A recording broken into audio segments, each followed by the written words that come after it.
Here recently, we've been doing a lot of Hydra building here on the channel. And one of the things you want to consider when building your Hydra teams, and I've been doing this a lot, is on a rotation where we have the Head of Decay is having a provoker, so the Head of Decay can't remove all the debuffs from all the other heads. Provoke's only going to allow that head to use its default skills, so it won't be able to cleanse off the other heads. So we want a reliable 100% provoker, but we also want it free-to-play friendly. So today, I got a list of 5 free-to-play friendly provokers for you guys for your Hydra. And of course, guys, before we hop in here, let me tell you guys how you can start your account off with a free legendary and 3 of the best epics in the game. Let me tell you how. What you need to do is log out of your Polarium Play account and click the link down there in the description. Play through the tutorial, and remember, this will work only on PC. If you've had Raid installed on a mobile device, this isn't going to work. So do this on PC on Polarium Play.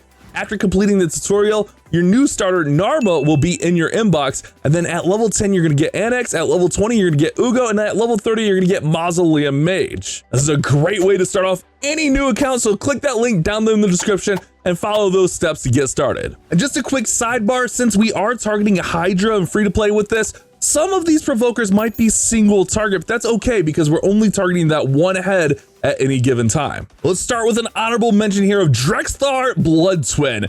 He's an honorable mention and he is free to play friendly because you can get him in the Tag Team Arena Bazaar. You just have to buy his shards every 100 days. But on his passive here, he has a 70% chance when booked of placing an HP burn for 2 turns when hit, and then resist the increase for 10 for every enemy under HP burn. And this is why he's an honorable mention, because his provoke is only a 60% chance of provoke, but it does go to 100% if they are under HP burn. So they do have that chance, but also he has the decreased attack if the provoke is placed. So if you do have an HP burner on your team, which a lot of times you're going to be running it, HP burn in Hydra, Drexthar could actually come in handy. On his A1, he's got another HP burn in there, heals them 20% if they're under an HP burn. And again, you can get him for free. It just takes 100 days to do so. All right, so let's hop into the list. And this is in no particular order, but 5 free-to-play friendly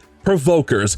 And Jizo, we all get for free on our 2nd week. So he's super free-to-play friendly. You're going to get him super early. I've been using him a lot on these Hydra builds that you've been seeing because he has an 80% chance of placing the provoke, which you can book up to 100%, which you can also get it down to 4 turns. But the nice thing with him is it's a 2-turn provoke. Not to mention you get a continuous heal on there. And then also on his A2, he's going to place a shield for 3 turns and a counter attack. So that's going to allow you to increase the damage of your Hydra team.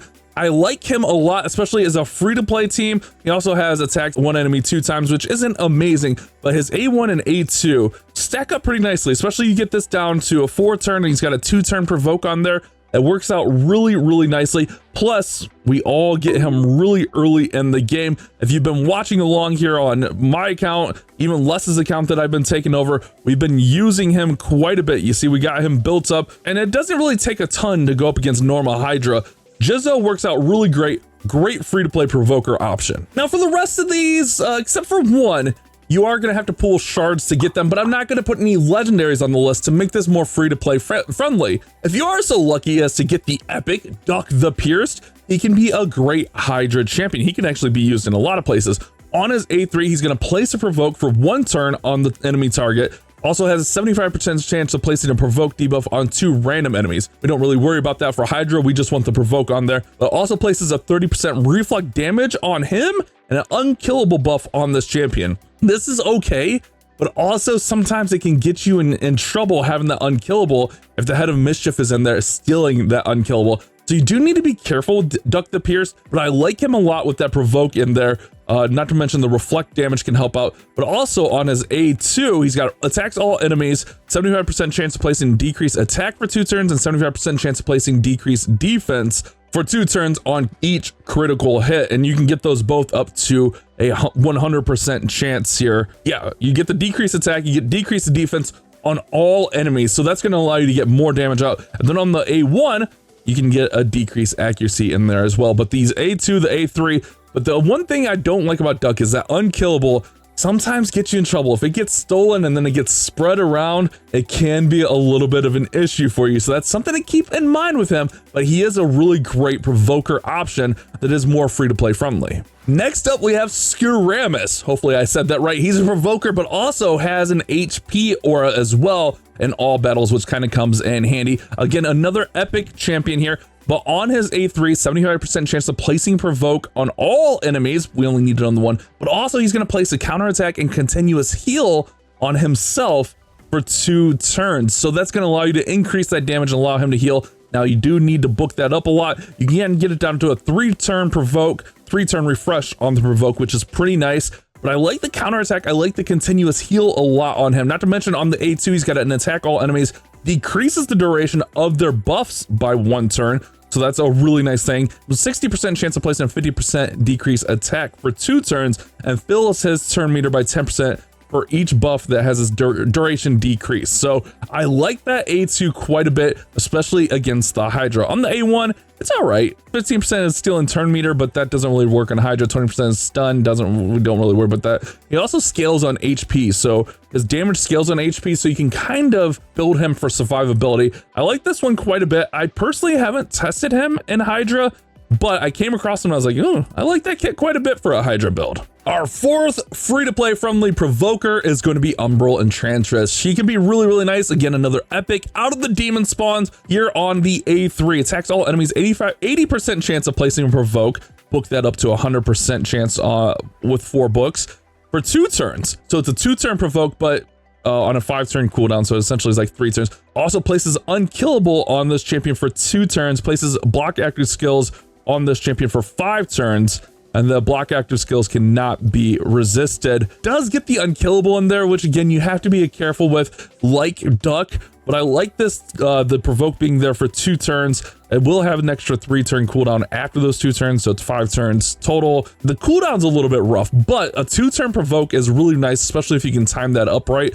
But the nice thing here with Umbreal Enchantress, which makes her incredible, is on the A2, attack all enemies, 80% chance of placing block buffs for 3 turns. So we're gonna have the provoke for 2 turns. This is on 5 turn. The block buffs is gonna go for 3 turns. So you can kind of just get those kind of paired in there so that we're not getting up the poison cloud or whatnot, and they can still be debuffed and stuff. So that also goes up to 100% chance on the A1. Damage increases, current HP decreases.